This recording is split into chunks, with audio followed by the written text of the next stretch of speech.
Colégio Francisco de Assis do primeiro ano. Meu nome é André Luiz, sou professor de língua portuguesa. Na semana de hoje, a gente vai revisar o módulo 13, o Barroco, e o módulo 14, Morfologia 4, visando a nossa avaliação, a proficiência do primeiro ano. É só revisão. Eu fiz um apanhado dos módulos que eu utilizei, na verdade dos slides que eu utilizei nos módulos anteriores, e aí para a gente fazer uma aula rápida, só revisão mesmo, tá? Então, começando no módulo 13, que fala sobre o Barroco, alguns temas que são constantes: a fugacidade da vida, a instabilidade das coisas, tá? As coisas passam muito rápido, essa instabilidade é um conceito barroco, né? A vida passando muito rápido, essa fugacidade, né?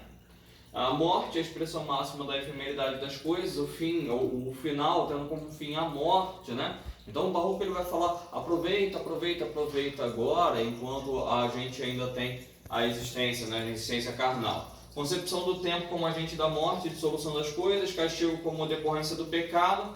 Lembra que eu falei para vocês, no contexto histórico, o Barroco ele é fruto da Contra-Reforma da Igreja, então ele tem muito dessa religião. Arrependimento, a narração de cenas trágicas, erotismo, misticismo e o apelo à religião, tá? São os temas mais frequentes. Sobre o Barroco, a gente pode dizer que ele é uma ferramenta da Contra-Reforma. Eu falei para vocês que tem a Reforma que vem influenciada pelo Renascimento, aí da Reforma surge a Contra-Reforma, no caso, né? A resposta à Reforma é a Contra-Reforma e ela tem sua expressão na literatura como o Barroco. A dualidade, então o homem está dividido entre os prazeres do corpo e a espiritualidade, e o predomínio da emoção sobre a razão. A emoção prevalece sobre a razão no Barroco. Tá? Dois estilos que a gente tem que sempre lembrar quando fala de Barroco é o cultismo e o conceptismo. O cultismo, o rigor da palavra; o conceptismo, o rigor o jogo de ideias. Aqui o cultismo é um jogo de palavras, o conceptismo um jogo de ideias. As principais figuras de linguagem do Barroco é a metáfora, aquela comparação implícita que a gente trabalhou, a antítese, a aproximação de ideias opostas, e o paradoxo, a aproximação de ideias opostas de forma a criar uma realidade impossível. Né? Tá? Gregório de Matos é o principal nome da literatura barroca. Ele tem poesia religiosa ou sacra, né? Poesia em que ele mostra o seu arrependimento, aí se aproximando bastante do barroco europeu, mas ele também tem uma poesia lírico-amorosa bem forte, tá? E em alguns poemas ele trabalha mais sensualidade, em outros menos, tá? A poesia satírica, que é o que diferencia mesmo o Gregório de Matos.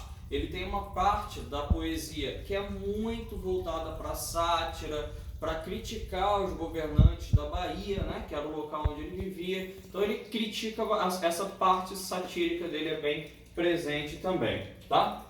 Módulo 14 fala sobre os pronomes. A gente fala sobre o pronome pessoal, que é a palavra que acompanha ou substitui um substantivo. Tá? A gente diz que o pronome é substantivo quando ele substitui SS. A gente diz que ele é adjetivo quando ele acompanha o substantivo, tá? Existem 6 pronomes. Nesse módulo nós falaremos apenas dos pronomes pessoais, no caso reto, oblíquo, de tratamento, né? Esses pronomes aqui, tá? Pronome reto, eles fazem a função de sujeito ou predicativo do sujeito, só sujeito ou predicativo do sujeito, tá bom? O caso dos pronomes oblíquos, eles vão fazer a função de objeto ou de adjunto. Aí cada pronome vai ter sua especificidade. Colocação pronominal, que é um outro tópico que a gente está falando lá. O pronome ele pode vir. A colocação pronominal faz referência à posição dos pronomes pessoais oblíquos átonos em relação ao verbo. Esses são os pronomes pessoais oblíquos átonos, tá? Eles podem vir antes do verbo, proclítico, próclise, anterior ao verbo; ênclise, ele vem depois do verbo, posterior; e mesóclise, ele vem no meio do verbo, tá?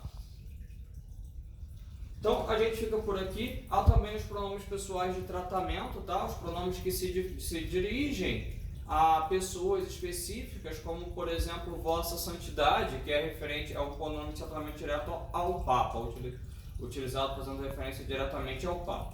A gente fica por aqui nessa semana. Nas lives da terça-feira nós revisaremos o módulo 13, eu deixei uma lista de exercícios para vocês. Na live da quinta-feira nós revisaremos o módulo 14, tá? Até lá, um grande abraço a todos vocês.